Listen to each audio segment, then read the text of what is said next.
ഗാനമേളയിൽ Raveendran master പാടുന്നത് തമിഴ് പാട്ടുകളാണ്.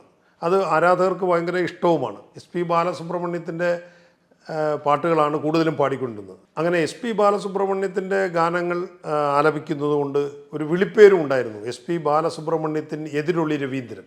അങ്ങനെയായിരുന്നു നോട്ടീസിൽ പേരുകൾ വെച്ചിരുന്നത്. അപ്പോൾ അങ്ങനെ ഒരു ഗാനമേളയും ആ ഗാനമേളയിൽ നിന്ന് കിട്ടുന്ന വരുമാനവും വെച്ചുകൊണ്ട് ജീവിതം തുടരുകയും പിന്നീട് സിനിമയിലേക്കുള്ള അവസരങ്ങൾ തുറക്കുകയും അവസരങ്ങൾക്ക് വേണ്ടിയുള്ള യാത്രകളും നടത്തിയായിരുന്നു ആ കാലം കഴിച്ചു കൂട്ടിയത്.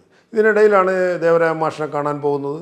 അപ്പോൾ പതിവായി കാണാൻ പോവുകയും തിരിച്ചുള്ള പ്രതികരണം ഒരു പോസിറ്റീവ് അല്ല എങ്കിൽ പോലും വീണ്ടും അദ്ദേഹം ആ ശ്രമം തുടർന്നുകൊണ്ടിരുന്നു. അങ്ങനെ ഒരു കാലഘട്ടമായിരുന്നു. അപ്പം ഇതിനകത്ത് നമ്മൾ മനസ്സിലാക്കാനുള്ളത്, മാസ്റ്റർ തന്നെ പറയാറുണ്ട്, മാസ്റ്റർക്ക് തിരുവനന്തപുരത്ത് വന്ന് സംഗീത കോളേജിൽ പഠിക്കുന്ന കാലത്തും കയ്യിൽ പൈസ ഇല്ല എന്ന് കണ്ടാൽ പല സ്ഥലത്തും പോയിട്ട് പുള്ളി ഗാനമേള നടത്തും, അല്ലെങ്കിൽ പാട്ട് പാടും. പല ടൗണുകളിലോ അല്ലെങ്കിൽ തെരുവുകളിലൊക്കെ പോയിട്ട് പാട്ട് പാടിയിട്ടുണ്ട്. അപ്പോൾ അങ്ങനെ പാട്ട് പാടിയാൽ തന്നെ അവർക്ക് ജീവിക്കാനുള്ള അല്ലെങ്കിൽ എന്തെങ്കിലും ഒരു വിശപ്പടക്കാനുള്ള കിട്ടുമെന്നുള്ള ഒരു ആത്മവിശ്വാസം, സംഗീതത്തിൽ അദ്ദേഹത്തിനുള്ള ഒരു ആത്മവിശ്വാസം അത് ഭയങ്കരമായിരുന്നു. ആ ആത്മവിശ്വാസത്തിൻ്റെ കരുത്തിലാണ് രവീന്ദ്രൻ മാസ്റ്റർ പിൽക്കാലത്ത് വളർന്ന് പടർന്ന് പന്തലിച്ച് വലിയൊരു നിലയിലേക്ക് എത്തിയത്.